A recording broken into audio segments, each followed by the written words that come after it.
ಎಲ್ರಿಗೂ ನಮಸ್ಕಾರ. ಸ್ಪರ್ಧಾತ್ಮಕ ಪರೀಕ್ಷೆಗಳಿಗೆ ತಯಾರಾಗುತ್ತಿರುವ ಪ್ರತಿಯೊಬ್ಬ ವಿದ್ಯಾರ್ಥಿಗೂ ಬಜೆಟ್ ಮತ್ತು ಎಕನಾಮಿಕ್ ಸರ್ವೆ ಎನ್ನುವುದು ಅತ್ಯಂತ ಪ್ರಮುಖವಾದ ವಿಷಯ. 2026-27ನೇ ಸಾಲಿನ ಬಜೆಟ್ನ ಹೊಸದಾಗಿ ಘೋಷಣೆಯಾದ ವಸುಧಾಮೃತ ಮತ್ತು ಅಕ್ಕಪಡೆ ಅಂತಹ ಯೋಜನೆಗಳು ಹಾಗೂ ರಾಜ್ಯದ GSDP ಬೆಳವಣಿಗೆಯ ಬಗ್ಗೆ ಇವತ್ತಿನ ಸೆಷನ್ನಲ್ಲಿ ನಾವು ಕಂಪ್ಲೀಟಾಗಿ ಅನಾಲಿಸಿಸ್ ಮಾಡಲಿದ್ದೇವೆ. ಅಂಕಿಅಂಶಗಳ ಜೊತೆಗೆ ಪರೀಕ್ಷೆಯಲ್ಲಿ ಪ್ರಶ್ನೆಗಳು ಹೇಗೆ ಬರಬಹುದು ಎನ್ನುವುದು ಕೂಡ ನಾನು ಈ ವಿಡಿಯೋದಲ್ಲಿ ಹೇಳ್ತೀನಿ. ಕೊನೆವರೆಗೂ ವಿಡಿಯೋ ನೋಡಿ ಇಂಪಾರ್ಟೆಂಟ್ ನೋಟ್ಸ್ನ ಪಾಯಿಂಟ್ ಮಾಡ್ಕೊಳ್ಳಿ ಅಂತ ಹೇಳ್ತಾ ಬನ್ನಿ ಮೊದಲನೇದಾಗಿ ಕ್ಲಾಸ್ ಶುರು ಮಾಡೋಣ.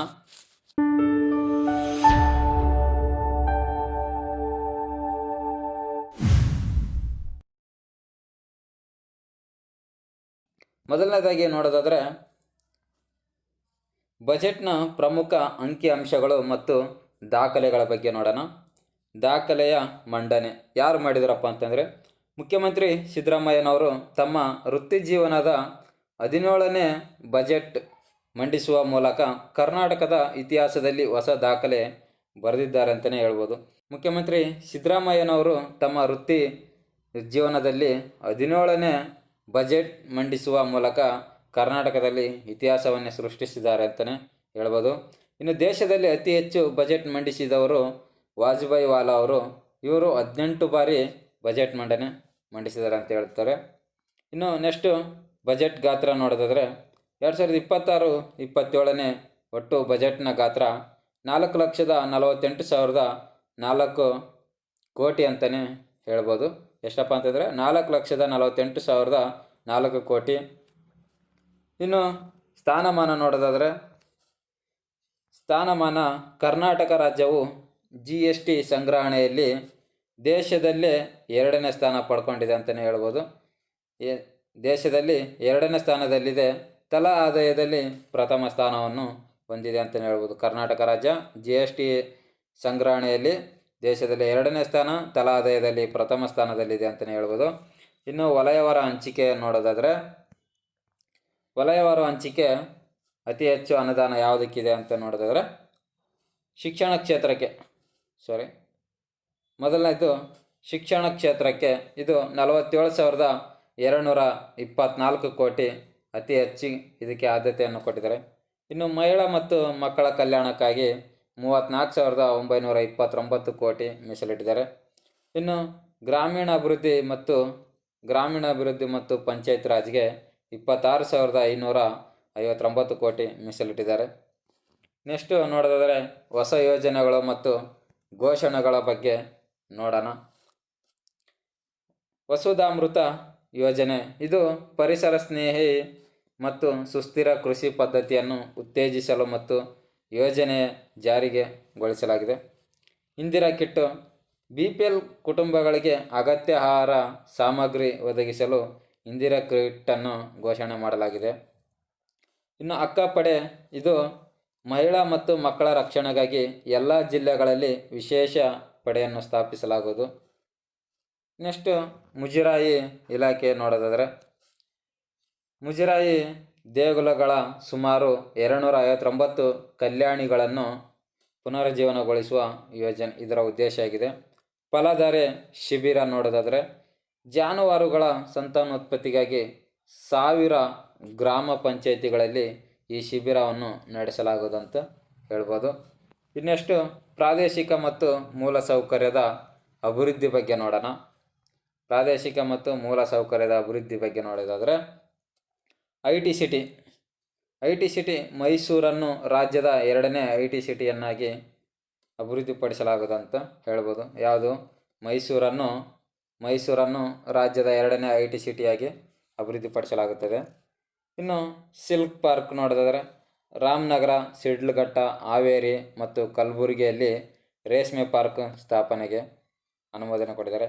ಇನ್ನು ವಿಜ್ಞಾನ ನಗರ ನೋಡೋದಾದರೆ ಸೈನ್ಸ್ ಸಿಟಿ ಇದು ಬೆಂಗಳೂರಿನ ಆದಿನಾರಾಯಣ ಹೊಸಹಳ್ಳಿಯಲ್ಲಿ 233 ಕೋಟಿ ವೆಚ್ಚದಲ್ಲಿ ಅತ್ಯಾಧುನಿಕ ವಿಜ್ಞಾನ ನಗರ ಸ್ಥಾಪನೆ ಮಾಡ್ತಾರೆ.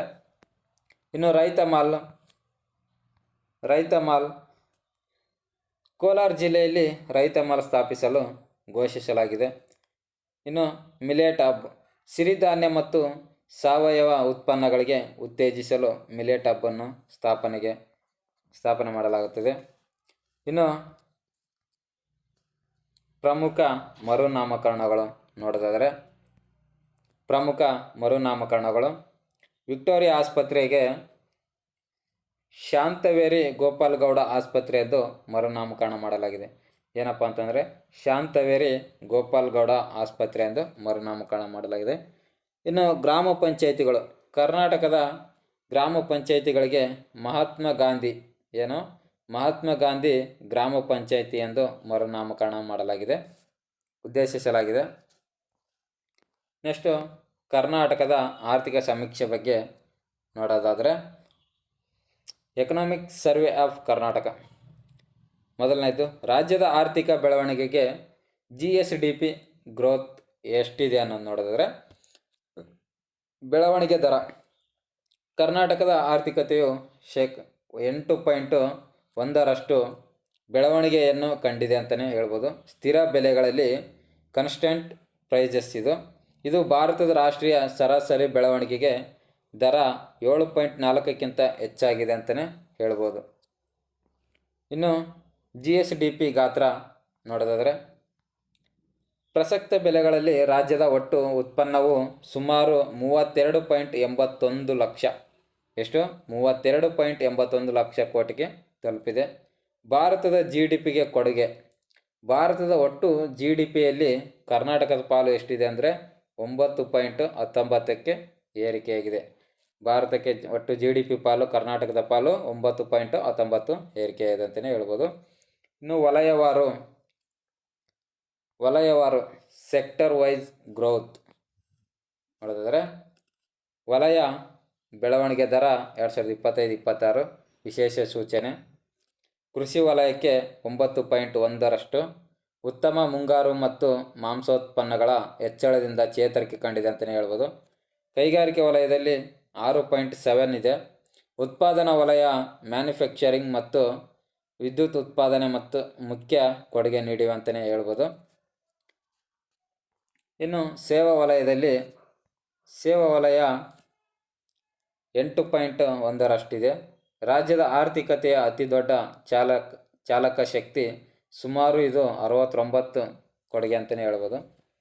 ತಲಾ ಆದಾಯ ಬಗ್ಗೆ ನೋಡೋದಾದರೆ, ತಲಾ ಆದಾಯ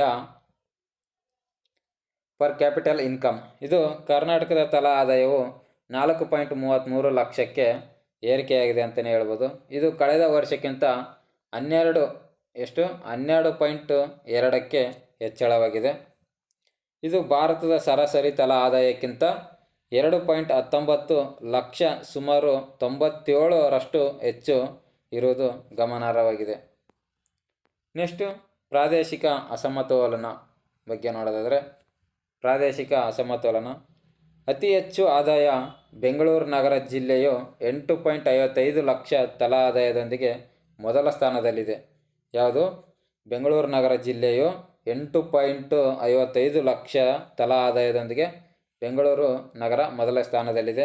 ಅತಿ ಕಡಿಮೆ ಆದಾಯ ಕಲಬುರಗಿ ಜಿಲ್ಲೆಯು 1.44 ಲಕ್ಷ ತಲಾ ಆದಾಯದೊಂದಿಗೆ ಕೊನೆಯಲ್ಲಿದೆ ಅಂತಲೇ ಹೇಳ್ಬೋದು. ಯಾವುದು? ಕಲಬುರಗಿ ಜಿಲ್ಲೆ ತಲಾ ಆದಾಯದಲ್ಲಿ ಕೊನೆಯಲ್ಲಿದೆ ಅಂತಲೇ ಹೇಳ್ಬೋದು. ಇನ್ನು ಉದಯೋನ್ಮುಖ ಜಿಲ್ಲೆ ನೋಡೋದಾದರೆ, ಬೆಳಗಾವಿ ಜಿಲ್ಲೆಯು ಬೆಂಗಳೂರು ಮತ್ತು ದಕ್ಷಿಣ ಕನ್ನಡದ ನಂತರ ರಾಜ್ಯದ 3ನೇ ಅತಿ ದೊಡ್ಡ ಆರ್ಥಿಕ ಕೊಡುಗೆದಾರನಾಗಿ ಹೊರಹೊಮ್ಮಿದೆ ಅಂತಲೇ ಹೇಳ್ಬೋದು. ಯಾವುದು? ಬೆಳಗಾವಿ ಜಿಲ್ಲೆ 3ನೇ ಅತಿ ದೊಡ್ಡ ಆರ್ಥಿಕ ತಲಾ ಆದಾಯಕ್ಕೆ ಹೊರಹೊಮ್ಮಿದೆ ಅಂತಲೇ ಹೇಳ್ಬೋದು. ನೆಕ್ಸ್ಟು 5ನೇದು ಪ್ರಮುಖ ಸೂಚ್ಯಂಕಗಳು ನೋಡೋದಾದರೆ, ಪ್ರಮುಖ ಸೂಚ್ಯಂಕಗಳು GST ಸಂಗ್ರಹಣೆ. ಕರ್ನಾಟಕವು ದೇಶದಲ್ಲೇ ಅತಿ ಹೆಚ್ಚು GST ಸಂಗ್ರಹಿಸುವ ರಾಜ್ಯಗಳಲ್ಲಿ 2ನೇ ಸ್ಥಾನ ಅಂತಲೇ ಹೇಳ್ಬೋದು. ರಫ್ತಲ್ಲಿ ನೋಡಿದರೆ ಎಕ್ಸ್ಪೋರ್ಟಲ್ಲಿ ರಾಜ್ಯದ ಒಟ್ಟು ರಫ್ತು ಪ್ರಮಾಣದಲ್ಲಿ 13.78% ಏರಿಕೆ ದಾಖಲೆಯಾಗಿದೆ ಅಂತಲೇ ಹೇಳ್ಬೋದು. ಇನ್ನು ಪರೀಕ್ಷಾ ಟಿಪ್ ಅಂದರೆ ಪರೀಕ್ಷೆಗೆ ಅನುಗುಣವಾಗಿ ಏನಿದೆ ಅಂತ ನೋಡೋದಾದರೆ, ಕರ್ನಾಟಕದ ಆರ್ಥಿಕತೆಯ ಬೆನ್ನೆಲುಬು ಯಾವುದಂತ ಕೇಳಿದರೆ ಅದು ಸೇವಾ ವಲಯ ಆಗಿರುತ್ತದೆ. ಕರ್ನಾಟಕದ ಆರ್ಥಿಕತೆಯ ಬೆನ್ನೆಲುಬು ಯಾವುದು ಅಂದರೆ ಅದು ಸೇವಾ ವಲಯ, ಸರ್ವಿಸ್ ಸೆಕ್ಟರು. ಇದು ರಾಜ್ಯದ ಒಟ್ಟು ಆದಾಯದ ಸುಮಾರು 69.87 ಪಾಲನ್ನು ಇದು ಹೊಂದಿದೆ ಅಂತಲೇ ಹೇಳ್ಬೋದು. ಸರ್ವಿಸ್ ಸೆಕ್ಟರು 69.87ರಷ್ಟು ಪಾಲನ್ನು ಹೊಂದಿದೆ. ಹಾಗಾಗಿ ಇನ್ನು ಕರ್ನಾಟಕ ಬಜೆಟ್ ಆರ್ಥಿಕ ಸಮೀಕ್ಷೆಯ ಮುಖ್ಯಾಂಶಗಳು ಇರೋದೊಂದು ಸ್ಕ್ರೀನ್ಶಾಟ್ ಹಾಕ್ತೀನಿ, ನೋಡ್ಕೊಂಡು ಬನ್ನಿ.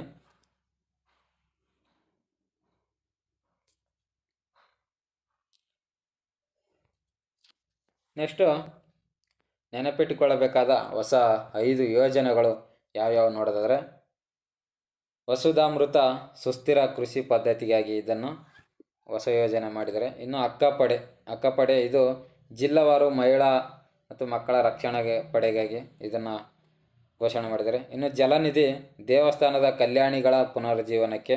ಇನ್ನು ಇಂದಿರಾ ಕಿಟ್ಟು BPL ಕುಟುಂಬಗಳಿಗೆ ಆಹಾರ ದಿನಸಿ ಕಿಟ್ಗಳನ್ನು ಒದಗಿಸಲು ಸಲುವಾಗಿ. ಇನ್ನು ವಿಜ್ಞಾನ ನಗರ ಎಂದರೆ ಬೆಂಗಳೂರಿನಲ್ಲಿ ಸ್ಥಾಪನೆಗೆ 233 ಕೋಟಿ ಮೀಸಲಿಟ್ಟಿದ್ದಾರೆ. ಇದಕ್ಕೆ ಪರೀಕ್ಷೆಯಲ್ಲಿ ಕೇಳಬಹುದ ಒಂದು ಕೆಲವಷ್ಟು ಪ್ರಶ್ನೆಗಳ ಬಗ್ಗೆ ನೋಡೋಣ. ಕರ್ನಾಟಕದ ಒಟ್ಟು ಆದಾಯದಲ್ಲಿ ಅತಿ ಹೆಚ್ಚು ಪಾಲು ಎಲ್ಲಿಂದ ಬರುತ್ತದೆ ಅಂತಂದರೆ, ರಾಜ್ಯದ ಸ್ವಂತ ತೆರಿಗೆ ಆದಾಯ ಕಮರ್ಷಿಯಲ್ ಟ್ಯಾಕ್ಸಸ್ ಅಂದರೆ GSTಯಿಂದ ಬರ್ತದೆ. ಇದಕ್ಕೆ ಕೃಷಿ ವಲಯದ ಬೆಳವಣಿಗೆಗೆ ಈ ಬಾರಿ ಹೇಗಿದೆ ಅಂತಲೇ ನೋಡೋದಾದರೆ 9.1 ಕಳೆದ ವರ್ಷಕ್ಕಿಂತ ಈ ವರ್ಷ ಉತ್ತಮ ಚೇತರಿಕೆ ಕಂಡಿದೆ ಅಂತಲೇ ಹೇಳ್ಬೋದು. ಇನ್ನು IT ಆವಾಗಲೇ ಹೇಳಿದಾಗೆ 2ನೇ IT ಸಿಟಿ ಎಂದು ಯಾವುದಕ್ಕೆ ಘೋಷಿಸಲಾಗಿದೆ ಅಂದರೆ ಅದು ಮೈಸೂರು 2ನೇ IT ಸಿಟಿಯನ್ನಾಗಿ ಮಾಡಲಾಗುತ್ತದೆ ಇದು. ಇನ್ನು ಈ ವಿಡಿಯೋ ನೋಡಿದ್ದಕ್ಕಾಗಿ ಧನ್ಯವಾದಗಳು. ಈ ವಿಡಿಯೋ ಏನಾದರೂ ಇಷ್ಟ ಆಗಿದರೆ ಸಬ್ಸ್ಕ್ರೈಬ್ ಮಾಡ್ಕೊಂಡು ಸಪೋರ್ಟ್ ಮಾಡಿ ಅಂತ ಕೇಳ್ತಾ ಮುಂದಿನ ವಿಡಿಯೋದಲ್ಲಿ ಸಿಗೋಣ. Thank you, bye, all the best.